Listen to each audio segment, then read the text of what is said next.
Hey guys, how's it going? It's Daniel, aka FloppyPENGuinn, and I am starting off a brand new video series on tips and tricks as well as arsenal building for Junior Gold.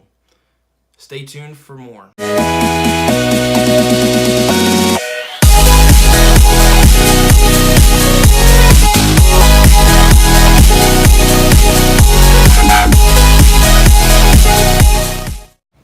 Welcome back, guys, and I am super excited for this new series on Junior Gold arsenal building. So to get started off, I am going to be talking about urethane. And of course, with me today I have my trusty purple hammer that is extremely useful and versatile. Now, when talking about urethane, a lot of people are unable to decide whether they need one or whether they should stick to like a plastic ball.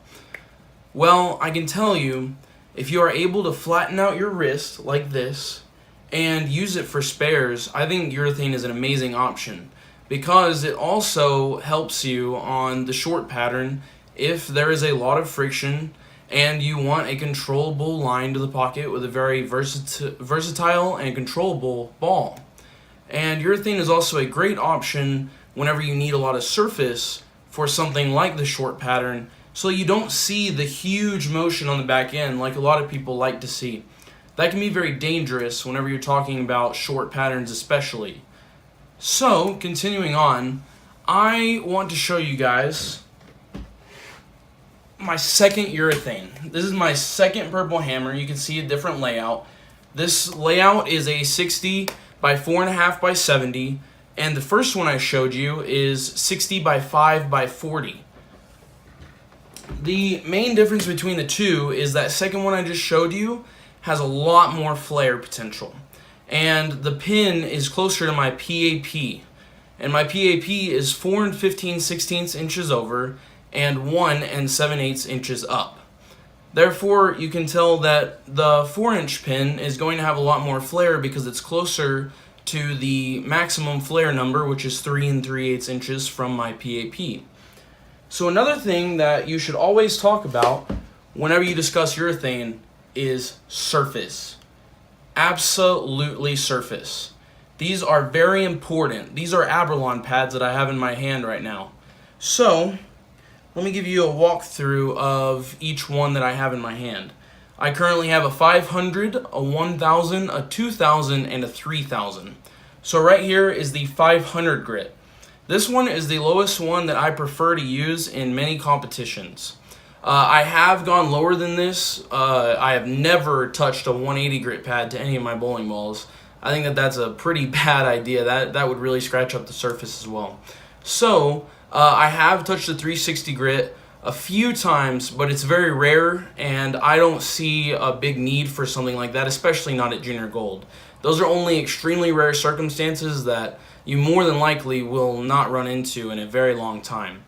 Therefore, I would say 500 grit is probably the lowest that I would recommend anybody go, especially at Junior Gold. And so, let me give you a breakdown. So, to give you the examples here, 3000 is the highest number that I have in my hand.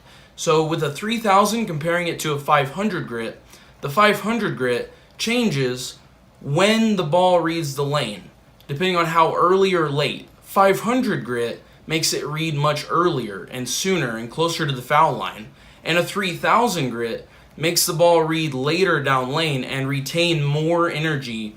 Therefore, you're more likely, not guaranteed, but more likely to see the bigger down lane motion whenever you use something like a 3000 grit pad as compared to a 500 grit, because this 500 grit pad makes the ball want to roll early and use its energy very early on the lane and very close to the foul line. So continuing on, the next grit up from 500 that I have is 1000. This 1000 grit pad makes it go a little further down the lane before it starts to grip the lane than the 500 grit. And comparing the two, I usually use 1000 a lot on a strong asymmetric bowling ball that I would take in my arsenal that I know that I can use to open up the lane on something like the long pattern or maybe on a medium pattern if it's higher volume. But for the best example, I would say that using 1000 grit for myself on a strong asymmetric bowling ball, such as a Track Tactics or a Columbia 300 Impulse Solid, which is symmetric and a very strong rolly cover stock, I see those balls as something that's very useful to have 1000 grit on, preparing for these long patterns or high volume medium patterns. Continuing further, the next one we have is 2000. And the main use that I get out of this one is if I want to put a fresh box-like surface on my bowling ball. Of course, it's going to depend on the exact ball, and I'll get into that in just a second. But continuing with the 2000 grit, the main instance that I see using this is whenever I don't want to scuff down my bowling ball and I don't want to make it read too late. For instance, using a 3000 or 4000 grit pad.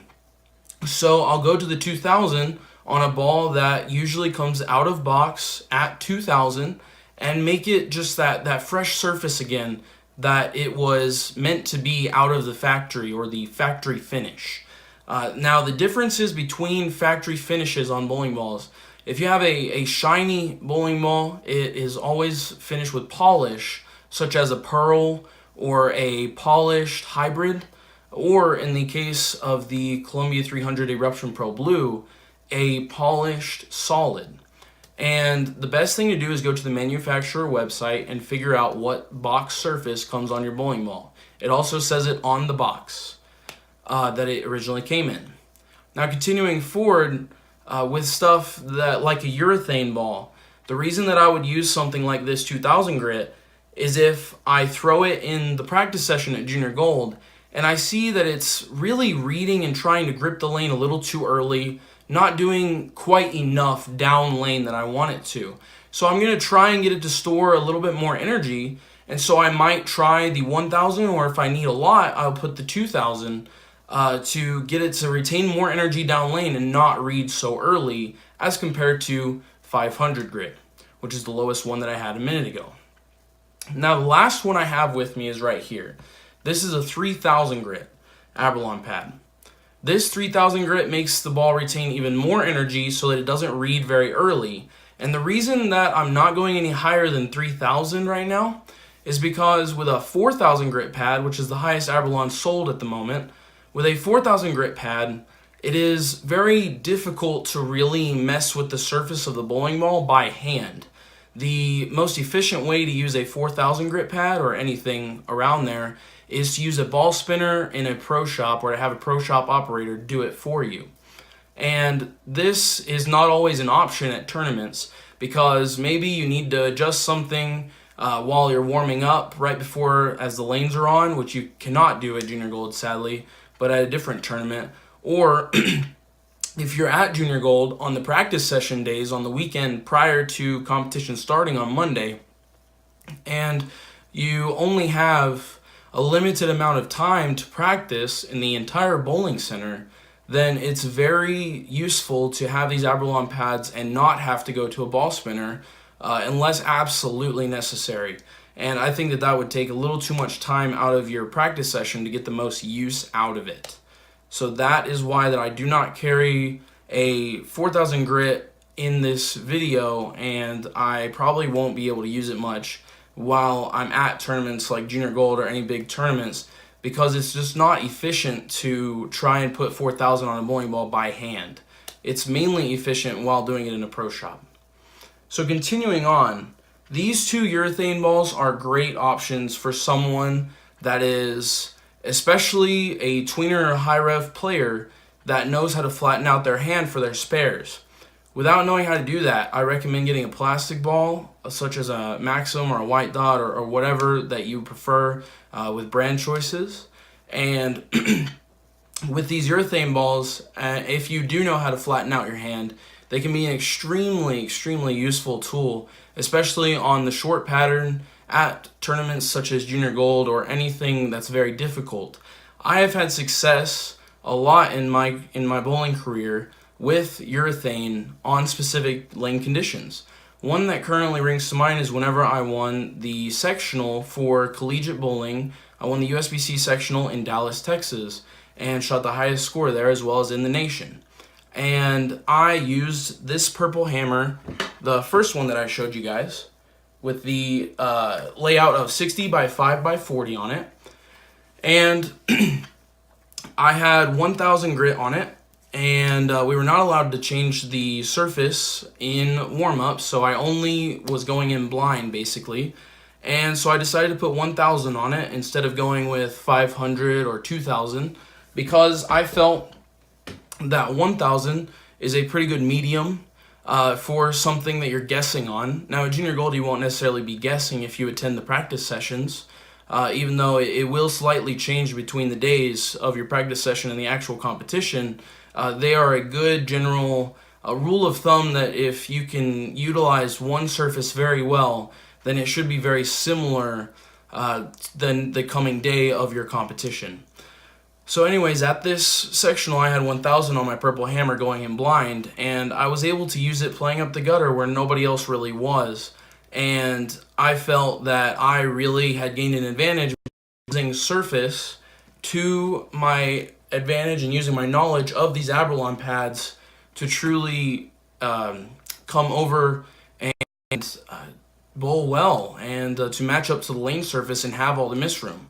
I was aiming, or I was playing up the 2 board, which is right next to the gutter. Therefore, I had miss room within playing just a hair right if I were to miss right, even though obviously playing up the gutter as far right as I was, it was pretty impossible to miss more than just a hair right because it would have gone in the gutter. But if I had missed a little bit left and got it to track on maybe the 3, 4, or maybe even 5 board, then the ball had the 1000 grit surface on it, which was enough to want it to truly dig in and get through the fresh oil that was on the lane, because nobody was really playing out near where that I was. Therefore, I was able to utilize that 1000 grit surface from this Abralon pad to truly overcome the very difficult lane pattern that was at sectionals. And with that success, I was able to go to nationals. And I am very clear and straightforward to admit, at nationals, I did utilize the wrong surface on a lot of my bowling balls. And of course, I was only able to take 5 bowling balls to sectionals and nationals. And at nationals, I ended up taking both of the purple hammers that I've shown in this video. And that was not the greatest choice for my arsenal, because urethane was not really a viable option at nationals, and it was a very, very difficult pattern that was very long as well, and decently high volume, medium high volume pattern, and those conditions are not suitable for urethane. So I learned pretty quickly at nationals that I had made 2 giant mistakes. With that said, I certainly learned from nationals that a 5-ball arsenal can be very difficult to build, and you have to take a lot of things into consideration. That is why I wanted to start this series, and I really hope that you all enjoy. So on today's episode, we've talked about urethane versus a spare ball or a plastic ball, and as well as surface and how it relates to urethane, and the general breakdown of exactly what surface is and the differences between all of these Abralon pads right here. I definitely see it as a great thing if you can flatten out your hand once again, and if you're a medium high rev player that can flatten out their wrist whenever they shoot a spare. I think that urethane is a great and viable option for you moving into Junior Gold and preparing for Junior Gold. And of course, my recommendation for urethane, none other than what I've showcased in this video, purple hammer. And this ball has a great ability and is a great and wonderful option for any Junior Gold bowler that, like I said, is able to flatten out their wrist and has a medium to high rev rate. And it'll work great on any of the short conditions that you may face in the future, and can truly be versatile, especially with the right surface, as we've talked about in this video. So if you enjoyed, please be sure to leave a like on this video. Follow me on Twitter, @FloppyPENGuinn with 2 N's. Find it down below. It's my username for YouTube as well. And be sure to come back next week whenever we go over reactive resin in the Junior Gold arsenal and my recommendations, tips, and tricks for using reactive resin and choosing which one is right for each specific spot in your Junior Gold arsenal. And please be sure to subscribe down below, right below this video. Thank you and have a great day, and I hope to see you next week.